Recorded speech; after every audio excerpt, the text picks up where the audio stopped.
ও দুনিয়ার নারীরা, তোমরা হলে পুরুষদের জন্য পোশাক, পুরুষ হলো নারীদের জন্য পোশাক। সুবহানাল্লাহ পড়ে।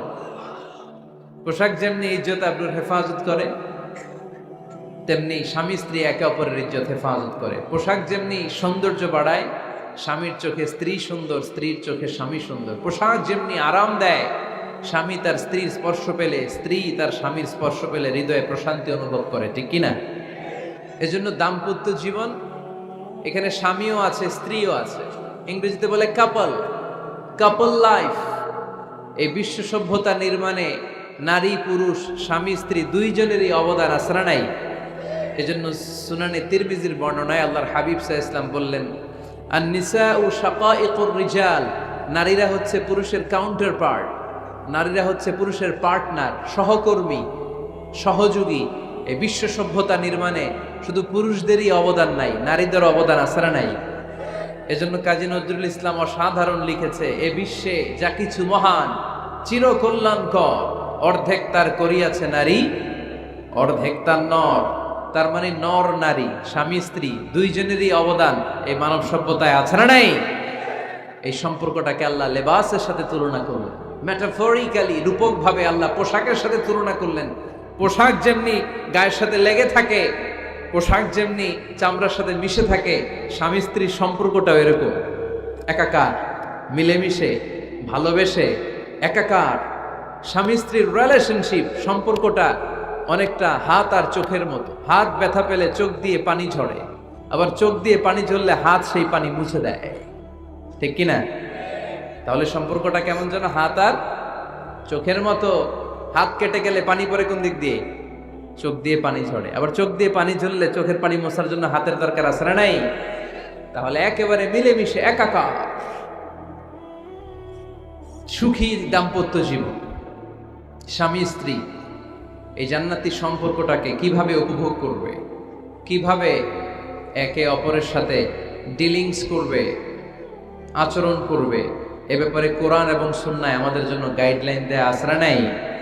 আমরা গাইডলাইন নিব কোরআন থেকে। কোত্থেকে?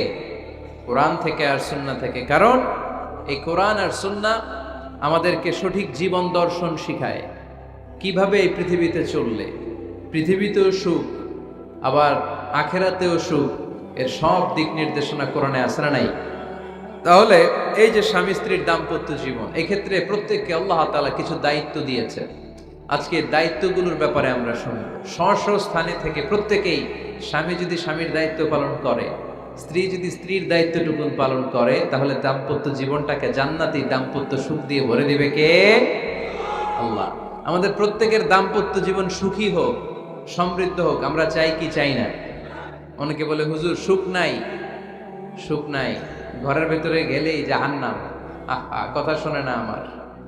আবার স্ত্রীরা বলে হুজুর দোয়া করবেন, পরকিয়া করে, খালি এসএমএস পাঠায়, আমারে ভাল লাগে না, এখন এখন অন্যদিকে ঘুরে। এরকম আসরা নাই? দুই দিক থেকে অভিযোগ। বোনদের জন্য কোনো প্যান্ডেল ট্যান্ডেল আছে নাকি আজকে? হ্যাঁ, দিনের বেলা সমাবেশ ছিল তো, এটা হয়ে গেছে তো মাইকের সাউন্ড নিশ্চয়ই। এই এদিকে উঠছে কে? টান দেন এদেরকে ধরে, টানেন টানেন, টাইনা বসান বসান, টান দেন টান দেন, হুজুরে ধরেন, হুজুরে ধরেন। ধরতে পারেন নাই হুজুরে? ধরছেন? হ্যাঁ, টান দেন। এই তো, টাইনা বসে।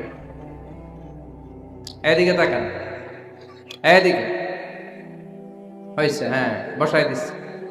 এইভাবে চলবে একেবারে শেষ পর্যন্ত। উঠলে খবর আছে। শুরুতে সুযোগ দিয়েছি, সুযোগ নেন নাই।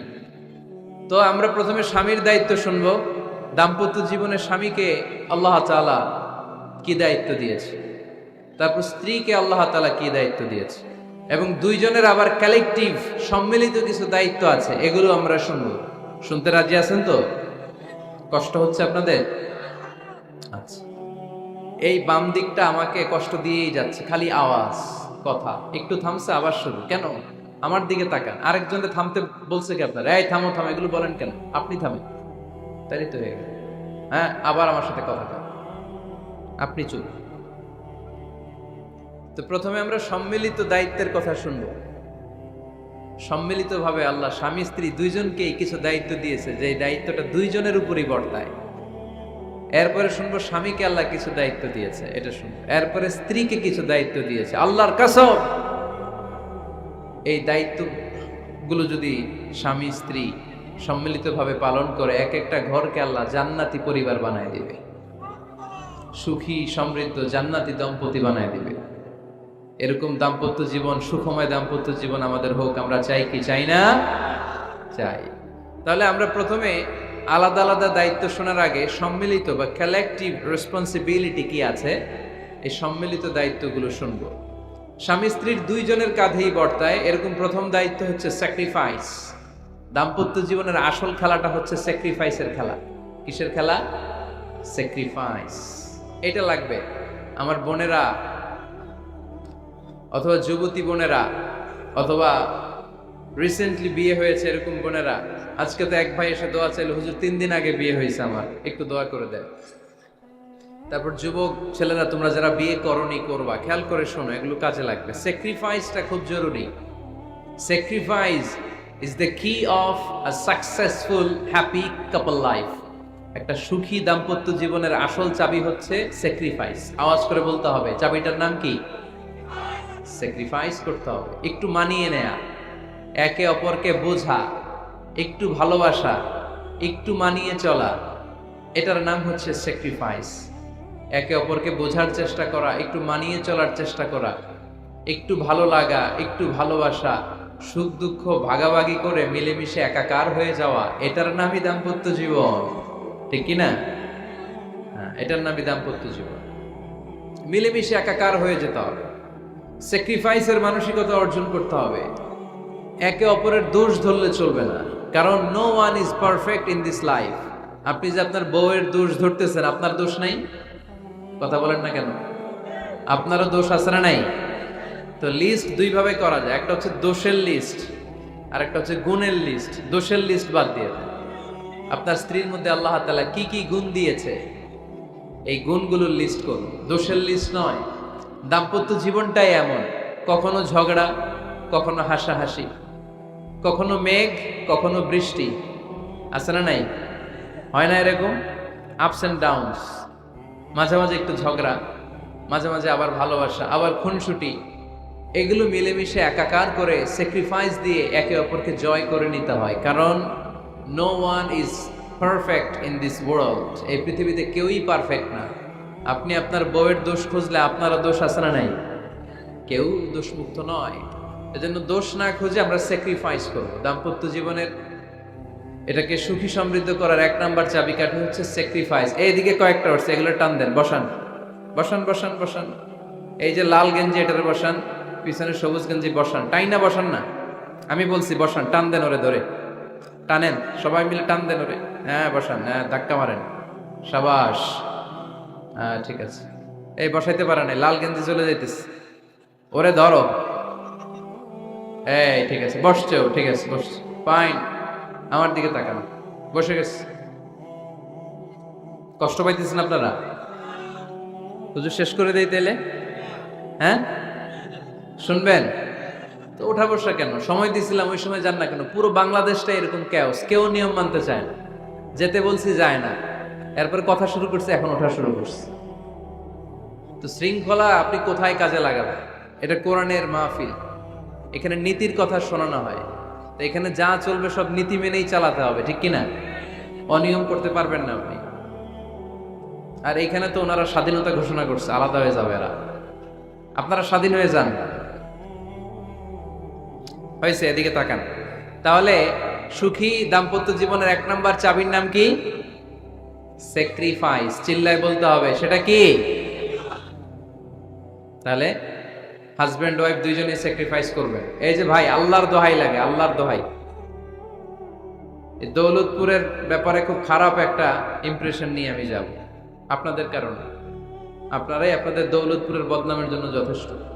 আরেকজনের বসানোর দরকার নেই, নিজেই বসেন, কাউরে ইঙ্গিত করার দরকার নেই, কোথাও লাইট মারার দরকার নাই, লাইট বন্ধ করে নিজেই বসে যান, বসে।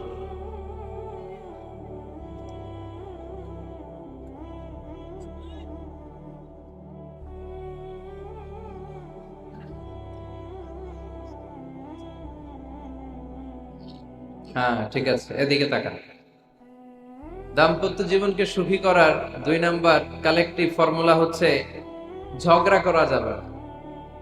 ঝগড়া আপনারা করেন নাকি ভাবির সাথে? ভাবির সাথে ঝগড়া করেন কে কে? দেখি হাত তোলেন।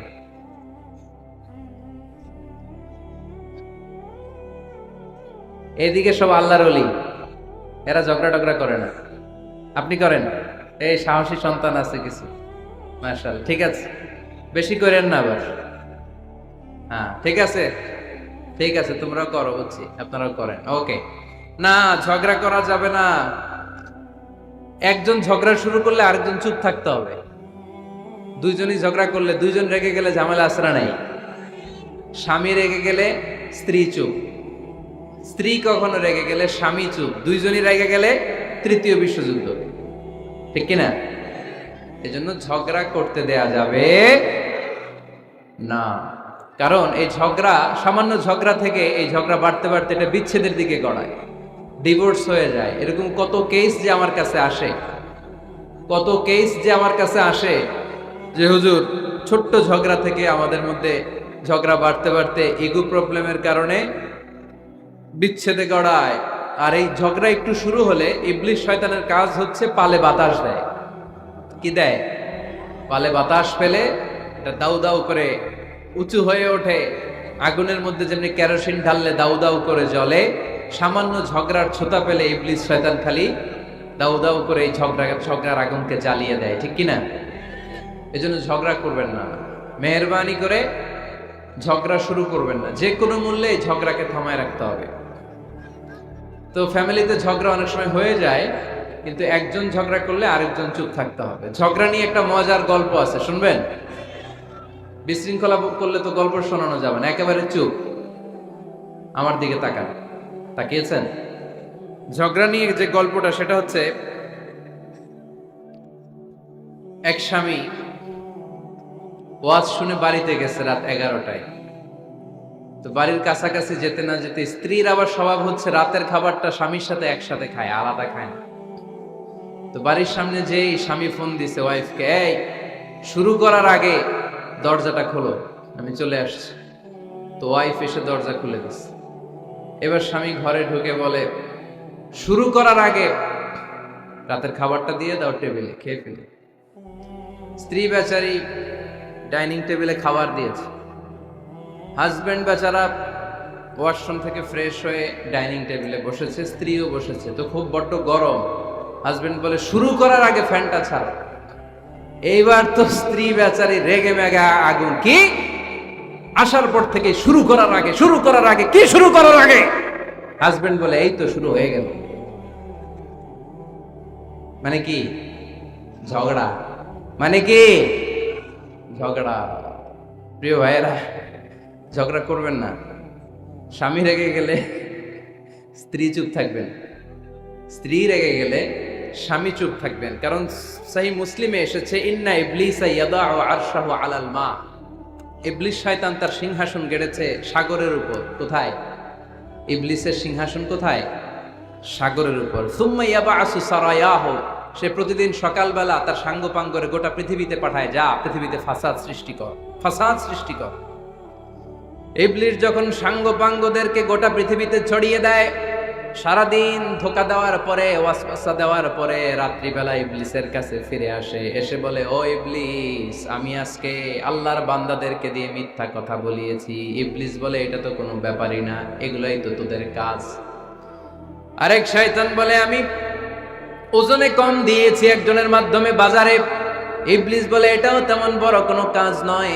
আরেকজন বলে, আমি সুদের ডিলিংস করিয়েছি। ইবলিস বলে, এটাও কোনো কাজ নয়। আরেক শয়তান বলে, আমি মদের আড্ডাখানায় নিয়ে মসজিদে যেতে নিয়েছিল, সেখান থেকে সরিয়ে মদের আড্ডাখানায় আল্লাহর বান্দাদেরকে নিয়েছি। ইবলিস বলে, এইটাও তেমন বড় কোনো কাজ নয়। আরেক শয়তান এসে বলে, মা তারাকতুহু হাত্তা ফাররাকতু বাইনাহু ওয়া বাইনা ইমরাআতিহি, আমি এক আল্লাহর বান্দার সাথে বান্দির ঝগড়া লাগিয়ে ঝগড়া করাতে করাতে তালাক পর্যন্ত নিয়ে গিয়েছি। মা তারাকতুহু হাত্তা ফাররাকতু বাইনাহু ওয়া বাইনা ইমরাআতিহি, আমি এক ইমানদার পরিবারকে ধ্বংসের শেষ প্রান্তে নিয়ে গিয়েছি। সামান্য ঝগড়ার পরে আমি ওয়াসওয়াসা দিতে দিতে ঝগড়া বাড়াতে বাড়াতে তালাক পর্যন্ত নিয়েছি। ইবলিস বলে, শাবাশ, তুই তো কাজের মতো কাজ করেছিস, আমার কাছে আয়, আমার কাঁধে ওঠ। ইবলিশ তখন ওই শয়তানকে কাঁধে নিয়ে নাচতে শুরু করে। নাউজুবিল্লাহ পড়বেন না? এজন্য ইমানদারদের সংসার ভেঙে খান খান হোক, এটা হলে ইবলিশ খুশি, আর ইমানদারের পরিবার টিকে থাকলে আমার আল্লাহ খুশি। আমরা কার খুশি চাই? এজন্য শয়তানরে খুশি হতে দেয়া যাবে না। ইমানদারদের পরিবারগুলো ঝগড়ার মাধ্যমে ভেঙে যাক, সব সময় শয়তানের মিশন এটা।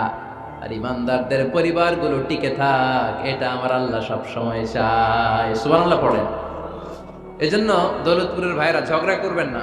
ঝগড়া কিন্তু নবী রাসূলদের পরিবারেও ছিল, আল্লাহ রাসূল সাল্লাল্লাহু আলাইহি ওয়াসাল্লামের পরিবারেও ঝগড়া ছিল। এটা স্বাভাবিক, দাম্পত্য জীবনের খুব সিম্পল ইস্যু। একজন রাগ করলে আরেকজন থেমে যাবে। পারবেন? কি হলো, পারবেন না? আল্লাহর হাবিব সাল্লাল্লাহু আলাইহি ওয়াসাল্লামের সাথে আম্মা জান আয়েশার ঝগড়া হতো। মজার একটা হাদিস শুনেন, সহিহ বুখারীর হাদিস, মুসনাদে আহমদ ইবনে হাম্বলও এসেছে এই হাদিসটা। আম্মা জান আয়েশার সাথে ঝগড়ার পর আম্মা জান আয়েশাও রাগ, আল্লাহ রাসূল সাল্লাল্লাহু আলাইহি ওয়াসাল্লামও রাগ। এখন রাগ মেটানোর দরকার আছে না নাই?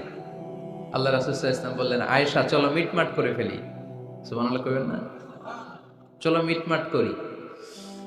তো কারে ডাকবো মিটমাটের জন্য? ওমর রে ডাকি।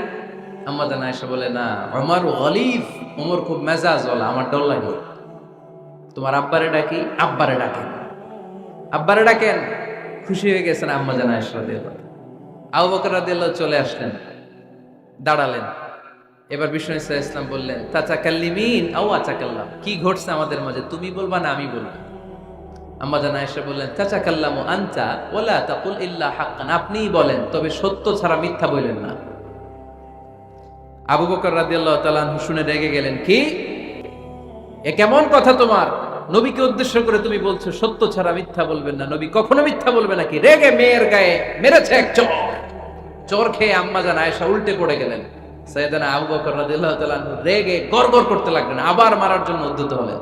আম্মা জান আয়েশা রাদিয়াল্লাহু তাআলা আনহু বাঁচার জন্য এবার বিশ্বনবীর পিছনে যে আশ্রয় নিলেন। সুবহানাল্লাহ পড়বেন না? বিশ্বনবী সাইয়েদনা আবু বকরের সামনে দুই হাত মেলে ভেবে দাঁড়িয়ে গেলেন। আল্লাহর হাবিব যখন আম্মা জান আয়েশাকে বাঁচানোর জন্য দুই হাত উঁচু করে দাঁড়িয়ে গেলেন, সাইয়েদনা আবু বকর থেমে গেলেন। সাইয়েদনা আবু বকর এই পরিস্থিতি দেখে ঘর থেকে বের হয়ে ঘরের বাইরে দাঁড়ালেন।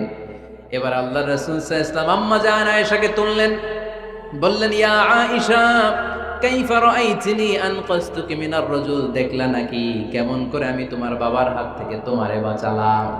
আজকে আমি যদি সামনে দাঁড়িয়ে না বাঁচাতাম, তোমার বাবা তোমারে একেবারে মেরেই ফেলতো। সুবহানাল্লাহ পড়ে। দেখছো আয়েশা, আমি বাঁচাইলাম তোমারে, আমার সাথে ঝগড়া করো, আমি বাঁচাইলাম। এই কথা শুনে আম্মা জান আয়েশা রাদিয়াল্লাহু তাআলা লজ্জায় পড়ে হেসে দিলেন। সুবহানাল্লাহ পড়বেন না? এত আস্তে সুবহানাল্লাহ। লজ্জায় হেসে দিলেন। বিষ্ণু ইসা ইসলাম এবার হেসে দিলেন। দুইজনের হাসাহাসি শুনে বাইরে থেকে আবু বকর রাদিয়াল্লাহু তাআলা আনহু হাসির আওয়াজ শুনে অবাক, কি রে এতক্ষণ যুদ্ধ, এখন আবার হাসি কেন? হাসে দেখার জন্য সাইয়েদনা আবু বকর রাদিয়াল্লাহু তাআলা আনহু ঘরের ভেতরে ঢুকলেন। ঢুকে দেখেন আম্মা জান আয়েশাও হাসে, বিশ্বনবীও হাসে, সাইয়েদনা আবু বকর হেসে দিলেন। আরশের উপর থেকে খুশি হয়ে গেলেন কে? এবার সাইয়েদনা আবু বকর বলেন, ইয়া রাসূলুল্লাহ, ইয়া হাবিবাল্লাহ, আশরিকানি ফি সিলমিকুমা কামা আশরাকতুমানি ফি হারবিকুমা। নবী গো, আপনাদের দুইজনের মধ্যে যুদ্ধ লাগলে যেমনি মিটমাট করার জন্য আপনি আমারে ডাকেন, আপনাদের এই আনন্দ ঘন মুহূর্তগুলোতে শরীক হওয়ার জন্য মাঝে মাঝে আমারে ডাইকে। সুবহানাল্লাহ পড়েন। আপনাদের মধ্যে যুদ্ধ লাগলে সন্ধি করার জন্য যেমনি আমারে ডাকেন, আপনারা যখন আনন্দ ঘন পরিবেশ এরকম খুনসুটি করেন, হাসাহাসিতে মেতে ওঠেন, তখন একটু আমারে রাখেন। সুবহানাল্লাহ পড়বেন না?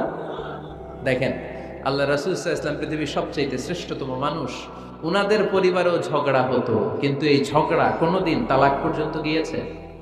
কথা বলেন না কেন? আল্লাহর হাবিব সাল্লাল্লাহু আলাইহি ওয়াসাল্লাম তার কোন স্ত্রীকে তালাক দিয়েছেন? প্রায় আম্মা জান আয়েশার সাথে রাগারাগি হতো। আল্লাহর হাবিব সাল্লাল্লাহু আলাইহি ওয়াসাল্লাম বলতেন, আয়েশা কখন তুমি রেগে থাকো সেটাও আমি জানি, কখন তুমি আমার উপর খুশি থাকো সেটাও আমি জানি। ইয়া আয়েশা ইন্নী লা আ'লামু ইযা কুনতি আন্নী রাদিয়া ওয়া ইযা কুনতি আলাইয়া গাদবা। আয়েশা কখন রেগে থাকো তাও বুঝি, কখন খুশি থাকো তাও বুঝি। আম্মা জান আয়েশা বললেন, ইয়া রাসূলুল্লাহ কেমনে বোঝেন? বিশ্বনবী বললেন, তোমার দোয়ার বাক্যগুলো শুনো বুঝি।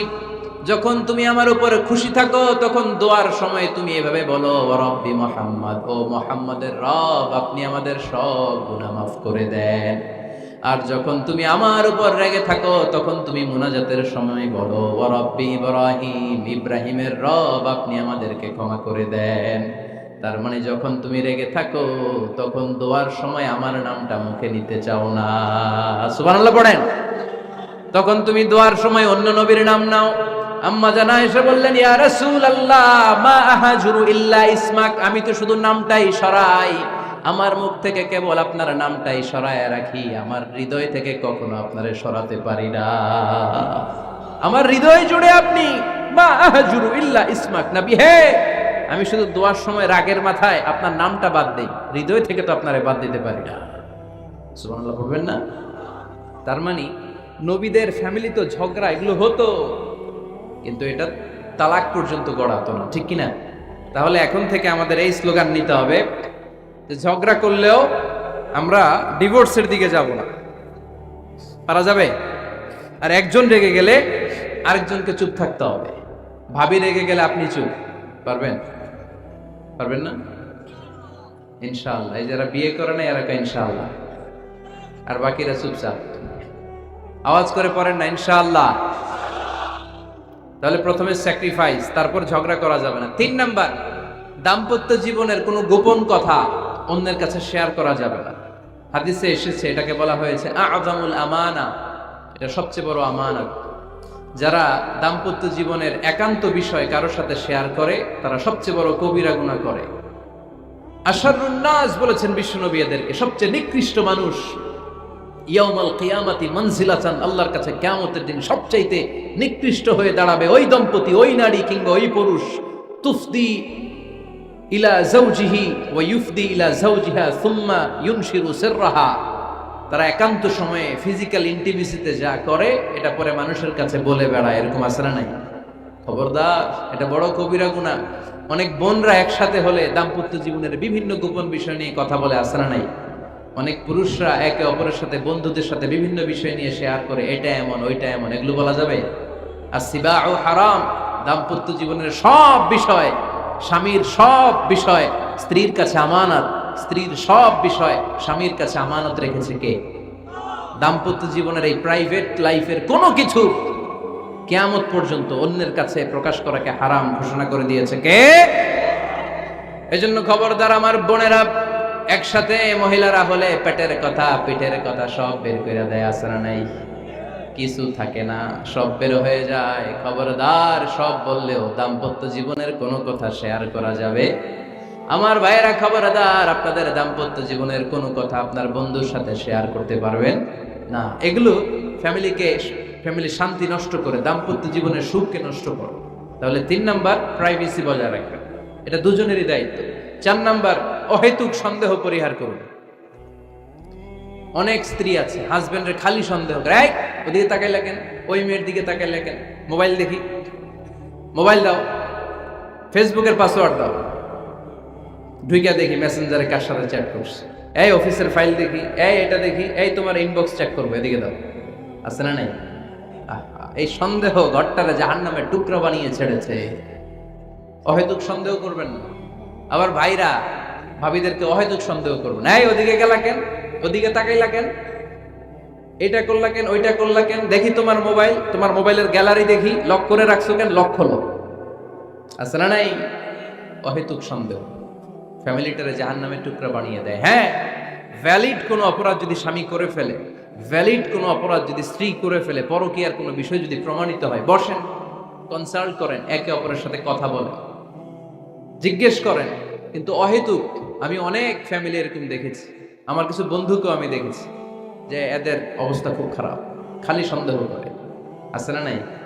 এই সন্দেহের রোগটা বড় রোগ, এই রোগ থেকে বেরিয়ে আসতে হবে। অহেতুক সন্দেহ করা যাবে না। 5 নাম্বার, হাজব্যান্ড ওয়াইফের দায়িত্ব হচ্ছে একে অপরের সহযোগী হতে হবে, সহকর্মী। আল্লাহর জান্নাত পাওয়ার ক্ষেত্রে একে অপরের সহযোগী। আপনি একা জান্নাতে যাবেন, ভাবি জাহান্নামে, এটা আপনি চান? জি না, আওয়াজ নাই আমগো গলায়। আপনি এটা চান? ভাবি একা জান্নাতে যাবে, আপনি যাবেন না, এটা ভাবি চায়? চায় না। তাহলে গেলে একসাথেই যান না, একসাথেই যান, একসাথেই যাবেন, আলাদা না। এজন্য আল্লাহর আনুগত্যে, আল্লাহর ইবাদতে, দাম্পত্য জীবনে একে অপরের সহযোগী হতে হবে। স্বামী ভুল করলে স্ত্রী সুন্দর করে শুধরে দিবে, স্ত্রী ভুল করলে স্বামী শুধরে দিবে। ফজরের সময় স্ত্রী হাজবেন্ডকে ডেকে দিবে, উঠতে না চাইলে ঠান্ডা পানির ছিটা দিবে। কারণ জান্নাতে একা যাওয়া যাবে না, গেলে দুইজনই যাবে। কথা কয় না? দুইজনেই জান্নাতে যাওয়ার দরকার আছে না নাই? যত বেশি আপনারা আল্লাহর আনুগত্যে আগাতে পারবেন, তত আপনাদের মহাব্বত বাড়ায় দিবে কে? এই যে হাজবেন্ড ওয়াইফের ভালোবাসাটাকে বলে লাভ পিরামিড। কি pyramid? Love pyramid, like triangle, ত্রিভুজ আকৃতির। হাজবেন্ড ওয়াইফের ভালোবাসাটা ত্রিভুজ আকৃতির। The closer the couple comes to Allah, the closer they comes to each other. Husband wife যত বেশি আল্লাহর কাছে যাবে, তারা নিজেরাও নিজেদের তত কাছে যাবে। হাজবেন্ড ওয়াইফ আল্লাহর সম্পর্ক থেকে যত দূরে সরে যাবে, তারা নিজেরাও নিজেদের থেকে তত দূরে সরে যাবে। ঠিক কিনা? ত্রিভুজ চিনেন আপনারা? হ্যাঁ, এই জিওয় কয়েকজন জিওয়, আপনারা ত্রিভুজ চিনেন না? চিনি, জিওয়, ঠিক আছে।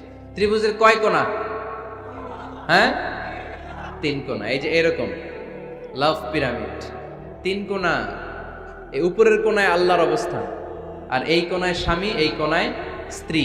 তো তারা আল্লাহর দিকে যত যাবে, নিজেরাও তত কাছে যাবে। আর তারা আল্লাহর সম্পর্ক থেকে যত দূরে চলে যাবে, নিজেদের মধ্যে দূরত্ব বাড়তে থাকবে।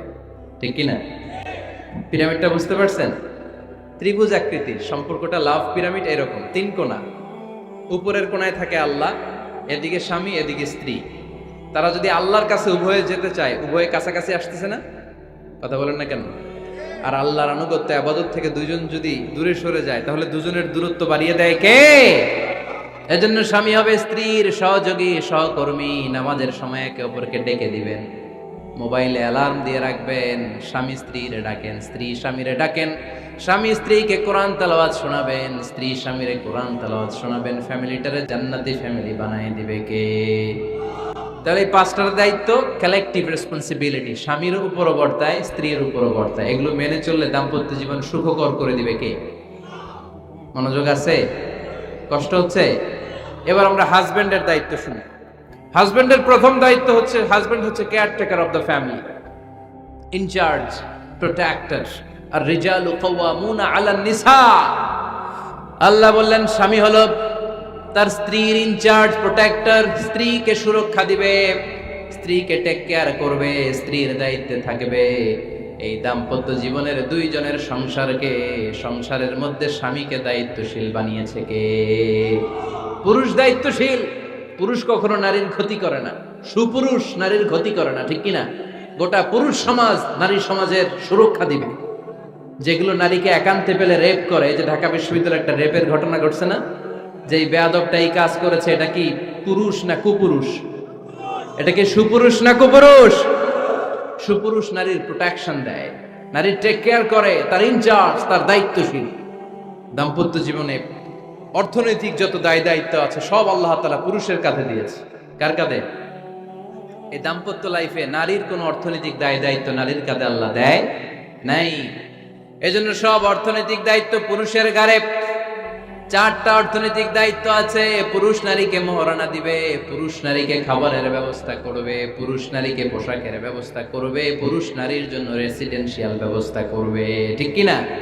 وآتوا النساء صدقاتهن نحلة فإن طبن لكم عن شيء منه نفسا فكلوه هنيئا مريئا। সুবহানাল্লাহ পড়ে।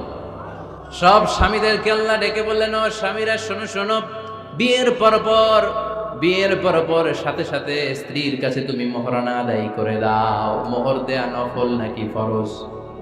জোরে বলেন। তোমরা কি দাও? সিলটি পুলা মোহরানা দাও? হ্যাঁ, মোহরানা দিতায় নাকি যৌতুক খাইতা? খিতা করতা? হ্যাঁ, কি দিব? মোহরানা দিব। মোহরানা দেয়াকে ফরজ করেছে কে? আল্লাহ।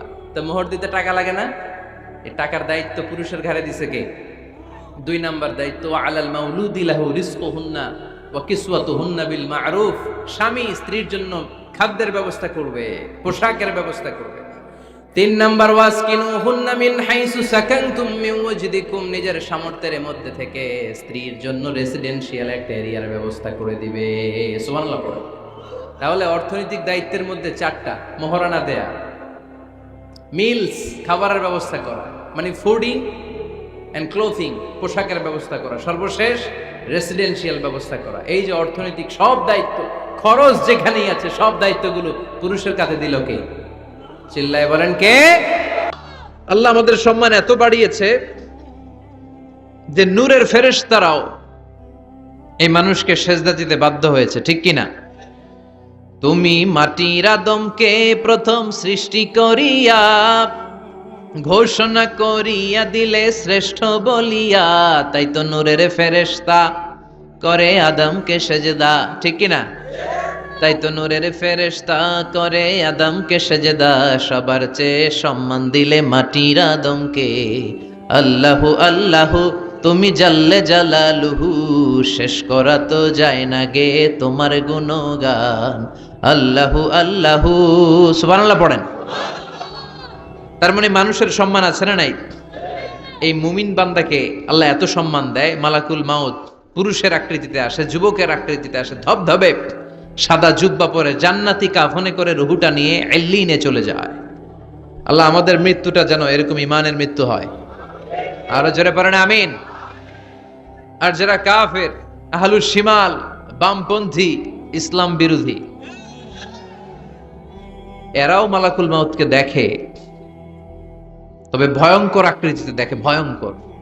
যত কুৎসিত হতে পারে একজন মানুষের চেহারা, যত দুর্গন্ধ বেরোতে পারে একজন লোকের দেহ থেকে, এরকম ভয়ঙ্কর অগ্নিমূর্তি নিয়ে মালাকুল মাউত তার কাছেও আসে, সেও দেখে। তবে এসেই মালাকুল মাউত ত্রাস সৃষ্টি করে। কি সৃষ্টি করে? আপনারা হাইওয়েতে বাসে করে ঢাকায় যেতে কখনো ডাকাতের কবলে পড়েছেন? কেউ কেউ কেউ হয়তো পড়েছেন। ডাকাতরা কি করে জানেন? ডাকাতরা সংখ্যায় কম। পড়েছ, অনেকে পড়েছ, তাদের অভিজ্ঞতা আছে। ডাকাতরা সংখ্যায় 5 জন, বাসে আছে 50 জন, তারপরে 50 জন কাঁপতে থাকে। এর কারণ ডাকাতরা এসেই শুরুতে একটা ত্রাস সৃষ্টি করে। ওরা রামদা দিয়ে, চাকু দিয়ে এলোপাথাড়ি কোপায় পুরুষগুলোরে, যাতে রক্ত দেখে ভয়ে যা যা আছে আগে রেডি করে রাখে। কথা কন? মালাকুল মাউত ইসলাম বিরোধী আর গাদ্দার গুলোর মাথার সামনে এসে ত্রাস সৃষ্টি করে। এসে বলে, ইয়া আইয়াতুহান নাফসুল খাবিসা, হে পাপাত্তা বের হ। দুনিয়াতে ইসলাম রে অনেক বাস দিয়েছিস, আল্লাহর নবীকে অনেক গালি দিয়েছিস, ইসলামী আইনের বিরোধিতা করেছিস, ইসলামী আন্দোলনের 12টা বাজিয়েছিস। একটার পর একটা বলে ত্রাস সৃষ্টি করে, আর লোকটা কাঁপতে থাকে ভয়ে। আর বলে, ইয়া আইয়াতুহান নাফসুল খাবিসা, পাপাত্তা বের হয়ে আয়, বের হ। মুমিনের আত্মা যেমনি ডাক দেওয়ার সাথে সাথে স্মুথলি বের হয়েছে, কাফের আর মুশরিক ইসলাম বিরোধীদের আত্মা কেউ এরকম তাড়াতাড়ি বের হবে নাকি? উখরুজি ইলা গাদাবিল্লাহ, আল্লাহর রাগ, ক্রোধ আর ঘৃণার দিকে আত্মা তুই বের হয়ে আয়। বের হয় না। আত্মা একবার ডানে দৌড় মারে, একবার বাঁয়ে দৌড় মারে, সামনে মারে, পেছনে মারে, আত্মাটা শুধু ছোটাছুটি করে। এবার মালাকুল মাউত গায়ে যত জোর আছে টেনে টেনে টেনে হিচড়ে আত্মাটারে বের করে নিয়ে আসে। আল্লাহ, এই মরণ থেকে তুমি আমাদেরকে বাঁচাও। একটা জীবিত ছাগলকে জবাই না করে তার চামড়া দেহের এক জায়গা থেকে উল্টো দিকে টেনে হিচড়ে বের করলে সে যতটা ব্যথা পায়, এর চেয়ে বেশি ব্যথা কষ্ট দিয়ে ইসলাম বিরোধীদের রুহু কবজ করা হয়। এজন্য সেদিনের অপেক্ষায় আমরা সবাই আছি, ঠিক কিনা? তখন বোঝা যাবে কার কত ক্ষমতা, তখন বোঝা যাবে কার প্রতিফল কিরকম হবে, কার আবাসস্থল কোথায় হবে, কে ডানপন্থী, কে বামপন্থী, কে জান্নাতি জাহান্নামী। সেদিন সব গোমর ফাঁস হয়ে যাবে। এজন্য রাব্বুল আলামিন বলেন, আলহাকুমুত তাকাসুরু হাত্তা যুরতুমুল মাকাবির। দুনিয়ার লোভ লালসা তোমাদেরকে একেবারে পাগল বানিয়ে ফেলেছে। ক্ষমতার লোভ, টাকার লোভ, খ্যাতির লোভ, যশের লোভ তোমাদেরকে এমন পাগল বানিয়েছে, আখিরাতকে বেমালুম তোমরা ভুলে গিয়েছো। তোমাদের এই গাফলতি কশিন কালেও থামবে না, কমবে না, যতদিন না তোমরা কবরে ঢুকবা। ঠিক কিনা? এজন্য প্রিয় ভাইরা, একটু থামেন, স্টপ, সিট ডাউন, একটু ভাবেন যে আমাদেরকে চলে যেতে হবে। আমরা আজীবন থাকতে আসি নাই। এই দুনিয়াটা একটা মরীচিকা, তাই না? এই পৃথিবীটা একটা মায়াজাল, এটা একটা ধোঁকা। এই মায়াজালের ভেতরে আমরা পড়ে আছি। এই পৃথিবীর দৃষ্টান্ত হচ্ছে 4টা স্বর্ণের টুকরা আর 3টা লাশের মতো। আওয়াজ করে বলেন তো, স্বর্ণের টুকরা কয়টা, লাশ কয়টা? অনেক অনেক আগের জামানায় 3জন যুবক তাদের কর্মসংস্থানের জন্য বেরিয়েছে। পথিমধ্যে তারা গুপ্তধন পেয়েছে। কি পেয়েছে? 4টা স্বর্ণের টুকরা পেয়ে তো মহা খুশি। আমরা বেঁচে গেলাম, আমরা ধনী হয়ে গেলাম, আর জীবনে আমাদের দুঃখ নাই, কষ্ট নাই। এবার মানুষ 3জন, স্বর্ণের টুকরা 4টা, একটু ঝামেলা হয়ে গেল না? 4 জনে 4টা পাইলে ভালো হইতো না? মানুষ কয়জন? স্বর্ণের টুকরা কয়টা? 4টা। এবার তারা বলতে লাগলো আমাদের প্রচন্ড ক্ষুধা পেয়েছে। একজনকে বলল তুই বাজারে যা, বাজার থেকে রুটি কিনে নিয়ে আয়। সে রুটি কিনতে গেল। আর এই 2জন মিলে ভাবতে লাগলো শয়তানের ওয়াসওয়াসায় পড়ে একটা কাজ করি, যেটারে রুটি আনতে পাঠাইছে ওটারে যদি শেষ করে দিতে পারি, মানে ওটার কেল্লা যদি ফতে করে দিতে পারি, তাহলে তো আর ভাগাভাগির কোনো কাজ নাই। স্বর্ণ 4টা, তুই পাবি 2টা, আমি পাবো। আর যে রুটি আনতে গিয়েছে সে মনে মনে ভাবে রুটিতে যদি 20 মাখায় নিতে পারি। দেখছেন খেলা? আল্লাহু আকবার। রুটিতে কি মাখায় নিতে পারি? 20। তাহলে এই 2টারে 20 মাখানো রুটি খাওয়ায় দিলাম, 4টাই আমার। আমার আর ধরে কে?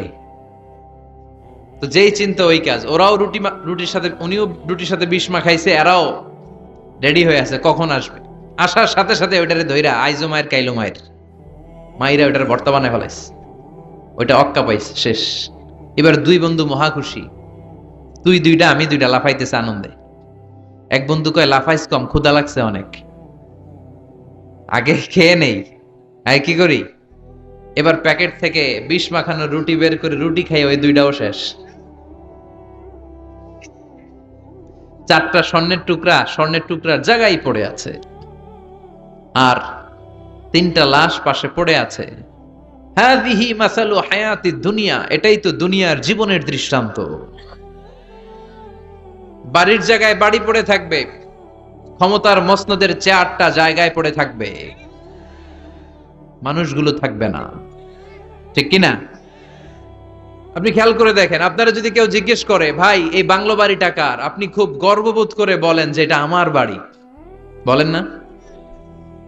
একটু খেয়াল করেন, আপনার বাবা যখন এই বাড়িতে থাকতো, কেউ যখন জিজ্ঞেস করতো বাড়িটা কার, আপনার বাবাও বলতো এটা আমার বাড়ি। আপনার দাদাও খুব পরিচয় দিত, এটা আমার বাড়ি, এই বাড়ি কার? আমার। আপনার দাদার দাদার দাদাও বলতো এটা আমার বাড়ি। আপনি মরে গেলে এই বাড়িটাই, যেটারে আপনি আমার আমার বলে আগলে রাখতেন, আপনার ছেলে তখন শুরু করবে আমার। কথা কন? ছেলে মরে গেলে নাতি বলবে আমার। ছেলে বা নাতি যদি এই জায়গাটা বাড়িটা বিক্রি করে দেয়, যাদের কাছে বিক্রি করা হলো, তখন তারা শুরু করবে আমার। ঠিক কিনা?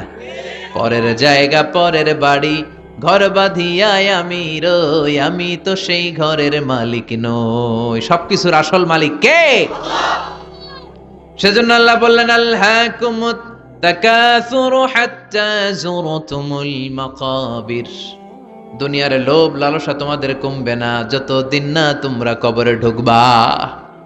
বিশ্বনবী বললেন লাউ আন্না লিকুল্লি ইবনি আদম ওয়াদিয়ান মিন যাহাব, পৃথিবীর প্রত্যেকটা মানুষকে যদি আল্লাহ একটা করে স্বর্ণের পাহাড়ের মালিক বানিয়ে দেয়, আহাব্বা আইয়াকুনা লাহু ওয়াদিয়ান, সে আরো একটা স্বর্ণের পাহাড়ের মালিক হওয়ার চেষ্টা করবে। ওয়ালাই ইয়ামলা ফাহু ইল্লা তুরাব, কবরের মাটি ছাড়া তার এই লোভ লালসা, অতিরিক্ত চাওয়া পাওয়ার ইচ্ছা কোনোদিন কেউ থামাতে পারবে না। একটু বুঝে শুনে উত্তর দেন, একটা স্বর্ণের পাহাড়ের মালিক যদি আমি হই, আমি আমার 14 পুরুষ এটারে বিক্রি করে করে খেয়েও কি শেষ করতে পারবো? আপনি পাহাড় দেখছেন কত বড়, যে স্বর্ণের পাহাড় যদি হয়, এটার বেছে খেয়ে মোজমাস্তি করে আমাদের 14 পুরুষের জীবন কেটে যাবে, তাহলে আরেকটা পাহাড় দিয়ে আমি কি করব? এটা মানুষের স্বভাব। যার আছে বেশি সে চায় বেশি। আল্লাহ বলে থাম, একটু থাম, অনেক হয়েছে, আর না, তোমাকে চলে যেতে হবে। এই পাগলামির মায়া জালে আর পড়ে থেকো না, ঘুমন্ত বিবেকটাকে জাগাও, আখিরাতের সামানা তৈরি করো। চিল্লায় বলেন ঠিক কিনা? হাত্তা যুরতুমুল মাকাবির, এই কবর জিয়ারত তোমাকে করতে হবে। কবর হলো এমন জায়গা, এটা হলো মরণের পরে আখিরাতের প্রথম ধাপ। বিশ্বনবী বললেন এই ধাপটা যদি সহজ হয়, আখিরাতের বাকি ধাপগুলোরে সহজ করে দিবে কে? আর এই কবরের প্রশ্নের উত্তর যদি উল্টা পাল্টা হয়ে যায়, প্রথম ধাপের প্রশ্নের উত্তর যদি গোলমাল পেকে যায়, পরের ধাপগুলোতে মায়ের আছে না নাই? বিশ্বনবী বললেন মুমিনদের জন্য এই কবরে প্রশ্ন থাকবে কয়টা? কথা কন। 4টা। যারা ইসলাম বিরোধী, যারা কাফের, যারা মুশরিক, যারা বামপন্থী, তাদের থাকবে 3টা। মুমিনদের জন্য 4টা। মুমিনদের প্রথম প্রশ্ন, হু ইজ ইউর লর্ড? মার রব্বুক, তোর রবের নাম কি? চিল্লায় বলেন আমাদের রব কে? আল্লাহ আমারে রব। দমে দমে তনু মনে তারি অনুভব, আল্লাহ আমারে রব। তোমার দুনিয়াতে আমি যেদিকে তাকাই, অথই নেয়ামাতে ডুবে আছি সবাই। পাক পাখালির গানে শুনি তাসবিহ কলরব, তাসবিহ কলরব। পড়েন আল্লাহ আমারে রব। প্রথম প্রশ্ন করা হবে মার রব্বুক, তোর রবের নাম কি? চিল্লায় বলেন আমাদের রব কে? দ্বিতীয় প্রশ্ন, মা দীনুক, তোর ধর্মের নাম কি? আমাদের ধর্মের নাম কি?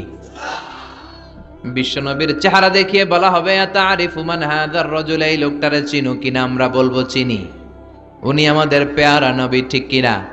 চাঁদের চেয়ে সুন্দর তুমি নবী আমার কমলিহিওয়ালা, দু জাহানের বাদশাহ তুমি প্যারা নবী সাল্লে আলা, দু জাহানের বাদশাহ তুমি প্যারা নবী সাল্লে আলা, চাঁদের চেয়ে সুন্দর তুমি নবী আমার কমলিহিওয়ালা। সুবহানাল্লাহ পড়েন। আমরা বিশ্বনবীর চেহারা দেখা মাত্রই চিনে যাব, ঠিক কিনা? আমরা বলবো এই লোককে চিনি, মানি উনি ছিল আমাদের জান, আমাদের প্রাণ, আমাদের কলিজা। এই নবীর জন্য আমরা সব করতে রাজি। এই নবীর সম্মান আর ইজ্জত বাঁচাতে আমরা দেহের তাজা রক্ত ঢালতে রাজি। এই নবী আমাদের সব। এই নবীর সুপারিশ ছাড়া আমি জান্নাতে যেতে পারবো না। এই নবীর আমরা চিনি, মানি উনি তো আমাদের পেয়ারা নবী।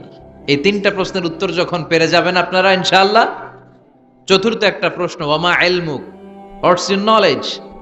তুমি কিভাবে শিখলা? তুমি কি নকল করে শিখেছো না জেনে বুঝে? আপনাকে বলতে হবে কোরআন থেকে জেনে, হাদিস থেকে মেনে মেনে আমি শিখেছি। 4টা প্রশ্নের উত্তর যখন আপনি করে ফেলবেন, ফেরেশতারা বলবে আহলান সাহলান মারহাবান বিক, খোশ আমদেদ, সুস্বাগতম, তুমি তো কপালওয়ালা। আলহামদুলিল্লাহ পড়েন। ইফতাহু লাহু বাবুন ইলাল জান্নাহ, তার কবর থেকে জান্নাতের দিকে একটা দরজা খুলে দেয়া হবে। ওয়া ইফসাহু লাহু কবরুহু 70 যিরান, তার কবরটারে 70 হাত লম্বা বানিয়ে দেয়া হবে। ওয়া ইউলবাসু মিন লিবাসি আহলিল জান্নাহ, জান্নাতের 2টা পোশাক তার গায়ের মধ্যে পরিয়ে দেয়া হবে।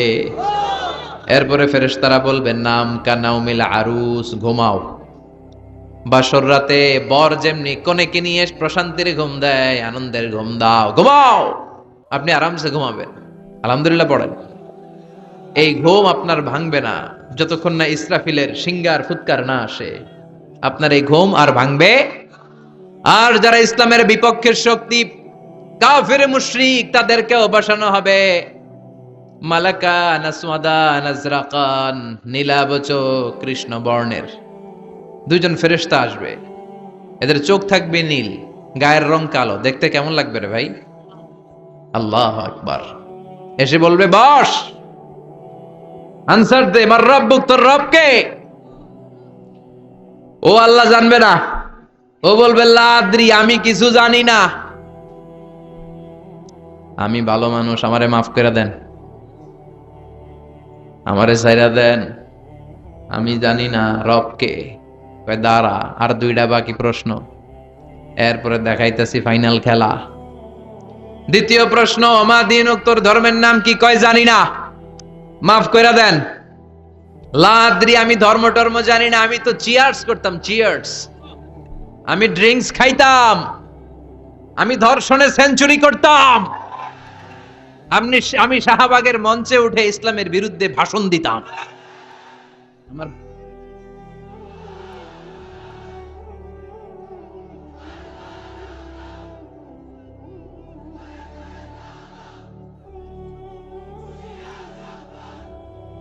সে পাগলের মতো বলবে, লাদ্রি, আমি কিছু জানি না, আমি কিচ্ছু মনে করতে পারছি না, কে আমার রব?